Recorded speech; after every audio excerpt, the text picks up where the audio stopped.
Assalamualaikum Bu Siti Maryam. Waalaikumsalam Iya, warahmatullahi wabarakatuh. Bu Dina Susiana, iya. nggih, pripun Terima Bu Dina? kasih Ibu ini sudah memberikan kesempatan untuk kami wawancarai. Ini kaitannya dengan proses pembelajaran untuk memenuhi tugas PPG kami di UNM Ibu. Nggih. Ya, ya, Sebelumnya ya, ini Ibu Ibu Siti Maryam SPD Ibu ya. Ini selaku ya Ketua betul, MGMP MTS Kabupaten Ponorogo Ibu. ya betul Bu Dina, Ketua Iya. MGMP IPA Kabupaten Ponorogo, ya Ya, betul. baik Ibu, di sini yang ingin kami tanyakan kepada Ibu, ini untuk yang pertama Ibu, bagaimana minat belajar siswa Ibu dari pengamatan Ibu selama ini? Ya, terima kasih nggih niki terkait minat belajar siswa ini kita cerita atau saya sampaikan kondisi 2 tahun terakhir ini dengan adanya pandemi, ya. Dengan adanya pandemi itu banyak beberapa hal yang ada perubahan yang terkait dengan minat belajar siswa. Ini kelihatannya karena posisi anak itu di rumah kita daring, tidak tahu bagaimanakah pola pikirnya anak, kita daring, maka pada saat kita sampaikan itu hanya tugas-tugas yang dikirimkan ke kita lewat e-learning ya, atau lewat WA group. Nah, kemudian dari hasil itu kita hanya bisa membaca hasil akhirnya saja. Jadi prosesnya anak-anak itu untuk minat belajarnya bagaimana, ini kita tidak bisa melihat langsung. Yang kita lihat adalah output terakhir tugas anak itu sudah terkirim. Nah, bagaimanakah anak-anak itu untuk mengerjakannya itu, apakah dia betul-betul atau berminat betul-betul untuk mengerjakan, ataukah dia hanya nyontoh temannya, ataukah dia hanya melihat di internet, ataukah dia dibantu oleh orang tuanya. Sehingga menurut saya kalau yang terkait dengan minat belajar siswa setelah adanya pandemi ini kita tidak bisa melihat secara langsung proses minat belajarnya siswa itu bagaimana. Itu Ya, menurut pengalaman saya, Bu Dina. ya, Okay. baik Ibu. Di sekolah Ibu sekarang sudah luring Ibu? Sekolah saya ini sudah luring tahun ajaran baru, dan untuk semester kemarin itu semi luring, kadang kita masuk seminggu luring, kadang daring, tapi kalau secara umum itu masih daring. Masih Tapi untuk daring. tahun ajaran ini kita sudah full 100% luring. Ya, Sehingga kita sudah masuk luring 1 minggu ini sudah bisa untuk menimbulkan minat belajar siswa itu bagaimana kita berusaha mendorong siswa untuk lebih rajin lagi untuk meningkatkan minat belajar siswa. Dan minat belajar siswa ini untuk sekarang kan kalau di rumah kita ada HP, kalau di sekolah kita kan no atau tidak boleh membawa HP, sehingga anak-anak itu betul-betul untuk meningkatkan minat belajar siswa itu ada berusaha untuk pegang buku dan membaca buku secara langsung, secara intens untuk mengikuti pelajaran dengan baik. Itu ya, baik Ibu. Dina. Nggih.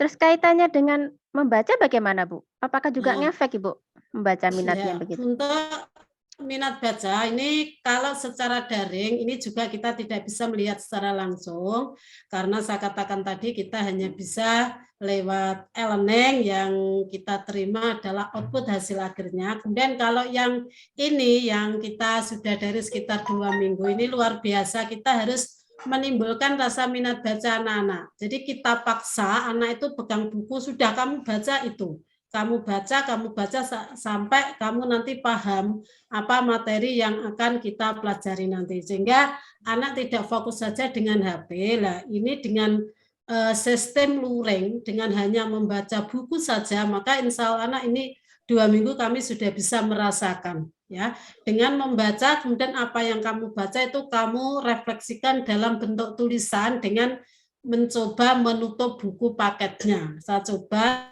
buku paket kamu singkirkan dulu, apa yang kamu baca 2 jam pelajaran tadi, jam ketiga ini coba kamu tuangkan dalam bentuk tulisan semampu kamu, sebisa kamu tuangkan apa yang sudah kamu baca. Karena dengan melihat itu, maka anak-anak berarti minat bacanya tinggi. Nah, setelah saya lihat, hampir 50% itu anak-anak sudah bisa timbul minat bacanya, karena dari apa yang dia baca itu dituangkan kembali sudah mendekati apa yang dia tulis jam pertama dan jam kedua, sehingga menurut saya minat baca itu memang harus betul-betul secara offline, ada di buku, dia akan terlalu ingat daripada yang di HP, materi kita lihat HP. Itu Bu Dina menurut Ya, saya. ya, baik Ibu.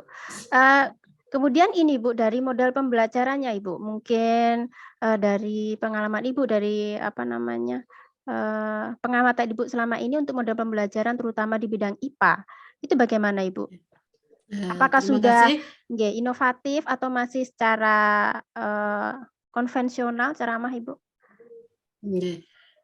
Untuk pembelajaran kita tidak lepas dari konvensional, tetap kita ada karena untuk mengawal anak itu tetap pakai ceramah itu harus ada, walaupun nanti kita selapkan pembelajaran inovatif yang lainnya. Jadi tetap kita awalnya kita pembelajarannya secara apa itu secara Konvensional Ibu, ceramah itu tetap ceramah. kita munculkan karena sebagai alat komunikasi kita dengan siswa. Nah, kemudian untuk pembelajaran yang inovatif, ini kita menggunakan metode-metode yang baru, mungkin nanti kita selipkan model pembelajarannya berbasis proyek. Nah, kemudian untuk ini, selama ini saya coba tadi ada 2 ya, karena saya mengajar kelas 7 dan kelas 9. Nah, yang kelas 7 itu adalah kurikulum merdeka, materi yang kita sampaikan terutama yang bab pertama itu adalah ilmu sains ya, ilmu sains, hakikat sains, kemudian kita terapkan dalam pembelajaran dan dalam kehidupan sehari-hari. Nah, yang kelas 7 ini perlu saya sampaikan pengalamannya dengan adanya kurikulum baru.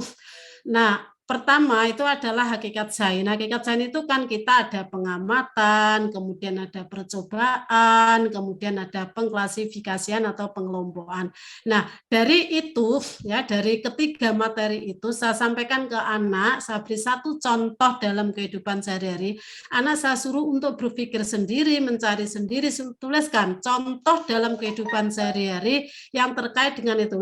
Ternyata anak-anak itu antusias sekali ya dengan apa yang ada di lingkungan masing-masing, baik makhluk hidup ya, baik makhluk hidup itu tumbuhan, hewan atau manusia. Nah, dari sini anak-anak itu berinovatif sekali, berlomba-lomba untuk menuliskan pengalamannya, menuliskan percobaan apa yang dilakukan yang terkait dengan makhluk hidup, kemudian pengelompokan ya. Misalnya kita punya tumbuhan, kita kelompokkan, kamu berdasarkan apa? Bu, saya berdasarkan daunnya, Bu, saya berdasarkan akarnya. Nah, anak-anak itu sangat antusias sekali untuk pembelajaran itu. Kemudian dari mana kita tahu antusiasnya? Itu kita lihat dari apa itu pada saat presentasi. Nah, pada saat presentasi si A misalnya itu ada salah satu anak itu protes dengan pengalamannya. Nah, kemudian dari 2 anak yang masing-masing mempunyai pengalaman yang beda-beda, kita sebagai guru menjadi penengah,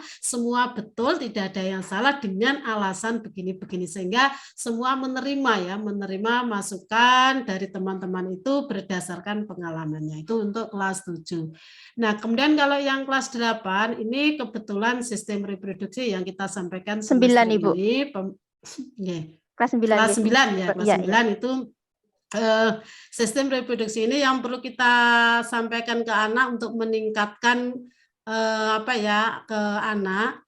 Kita kan alat reproduksi laki-laki dan perempuan kan bagi anak itu adalah tabu. Nah, dari situlah kita untuk memberikan dorongan kepada anak bahwa hal itu bukan tabu, tapi kamu harus tahu, kamu harus paham, kamu harus ngerti sehingga nanti kamu tidak usah malu-malu lagi ya, tidak usah malu-malu sehingga kamu akan paham bagaimana kan proses pembuahan reproduksi sehingga nanti akan untuk apa itu untuk ciri-ciri makhluk hidup yang melestarikan jenisnya dengan sistem reproduksi kamu paham. Nah, ini materi yang kami sampaikan pengalaman kelas 7 dan kelas 8 secara luring yang kita tahu kita langsung bertemu bertatap muka dengan anak.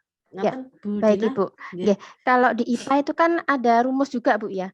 Ada kendala Yeah. mungkin Ibu ketika anak-anak itu menghadapi apa namanya materi misalnya yang ada rumusnya di situ Ibu. Apakah Yeah. mereka kesulitan dalam apa penerapan rumus dan sebagainya begitu Ibu? Ya, ya.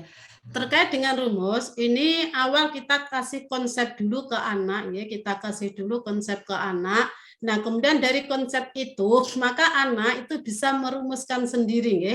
Kita merumuskan sendiri. Nah, kemudian kita kaitkan lagi dengan secara sederhana sekali dengan matematika. Kalau misalnya di matematika itu ada untuk mendapatkan 2 itu 8 dibagi 4, ya. Itu nanti kita samakan dengan rumus divisikan. Nah, kemudian kalau nanti kita akan ngolah alik rumus yang ditanyakan mungkin kecepatannya atau waktunya atau jaraknya, itu kita lihat kalau kamu mungkin tidak paham, kebingungan, kamu konsep di matematika. Ya, kalau untuk mencari angka 4, 8, dan 2 itu bagaimanakah hubungannya? Kalau kita akan mencari angka 8, bagaimanakah hubungannya angka 2 dan 4? Sehingga anak-anak akan lebih mudah. Tapi Ya, kalau hanya merubah rumus dengan rumus itu mungkin anak-anak akan kebingungan dan kesulitan ya. anak-anak itu akan lebih suka kalau misalnya dengan aplikasi atau kita samakan dengan secara matematika. Ngaten Bu Ya, Dina? baik. Berarti intinya menguasai konsep dulu Ibu ya?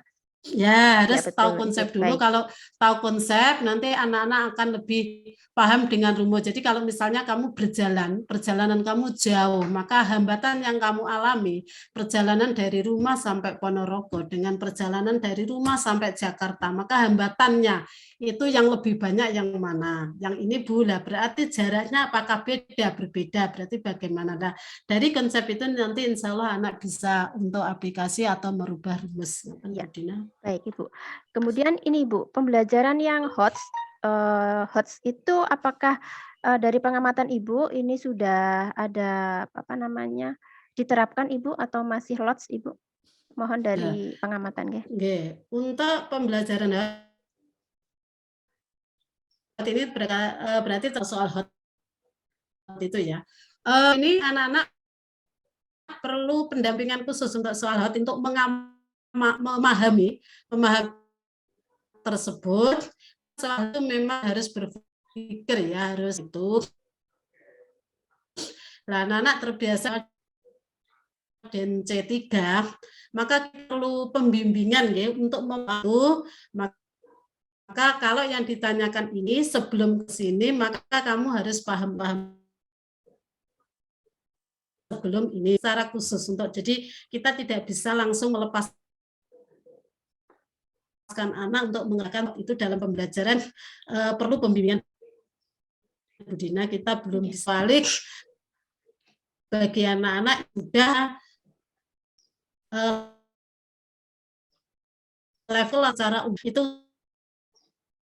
untuk pembelajaran atau soal-soal hot perlu pendampingan dan perlu membimbing dulu. Jadi jalan kamu sebelum ke sini harus lewat ini dulu, harus lewat ini dulu itu untuk pembelajaran hotnya, Bu Dina. Ya, baik Ibu. Ya. Satu lagi Ibu, ini kaitannya dengan pemanfaatan IT Ibu, mungkin selama ini teman-teman, sudah menerapkan IT di pembelajaran atau masih ini Ibu? Misalnya kayak seperti Ya. APP atau mungkin dengan aplikasi yang lain Ibu? Untuk pemanfaatan IT ini kita belum bisa 100% ya, belum bisa 100% menggunakan. Ini kalau memang di kelas unggulan ini secara umum IT sudah mampu, tapi kalau di kelas reguler ini kita belum, masih terbatas hanya PowerPoint yang kita sampaikan ke anak, ya. PowerPoint kita sampaikan ke anak, tapi kalau secara aplikasi IT ini kita belum 100% di kelas secara keseluruhan. Ngaten Bu Dina. Yes, baik. Terima kasih Ibu, ini insya Allah sudah gamblang sekali. Terima kasih untuk pemaparannya, berbagi pengalamannya, pengamatannya Ibu. Semoga ini nanti bisa menjadikan satu masukan sharing bagi teman-teman juga. Ngaten Ya. Ibu, dan kedepannya semoga, kami bisa lebih menjadi guru yang benar-benar profesional begitu. Ya, betul. Iya Jadi iya. kedepannya berharap ini adalah zaman now ya, istilahnya yang Zaman now. mungkin nanti semua anak-anak terlahir dari lingkungan IT, beda dengan kami yang angkatan 66 ini istilahnya. Angkatan tua itu kita secara otodidak belajar IT, kemudian siswa kita, murid-murid kita memang terlahir dari IT, maka kita sebagai guru memang harus gerak cepat, lari untuk mengikuti, IT ini Bu Dina nggih, ini termasuk panjenengan, ini silakan nanti untuk meningkatkan nggih, untuk Iya, meningkatkan IT-nya karena jangan sampai kita kalah dengan siswa-siswa kita betul, nggih, baik. itu semangat semangat dan Semangat, semangat untuk, iya, pembelajaran inovatif untuk anak-anak kita, pemanfaatan IT untuk kita, kemudian, pembelajaran atau sholat untuk anak kita sehingga pikiran kita, anak-anak kita itu menjadi lebih kreatif dan inovatif untuk memecahkan masalah di lingkungan, kehidupan nanti sehingga anak-anak itu siap untuk terjun di lingkungan yang penuh tantangan di abad 21 ini. Ngoten iya, mungkin Bu Dina, baik. semangat Baik semangat Ibu, dan semangat. semangat, iya. Iya, Baik Ibu, terima kasih untuk kesempatannya. Nggih, sama-sama, iya, semoga sukses Bu sukses. Iya, Dina, salam amin. Terima semuanya yang kasih. peserta PPK sukses Iya Ibu, semua nggih. terima Terima kasih Ibu. kasih, Sehat selalu sama-sama. Ibu. Amin, terima Assalamualaikum kasih doanya. warahmatullahi Waalaikumsalam wabarakatuh. warahmatullahi wabarakatuh.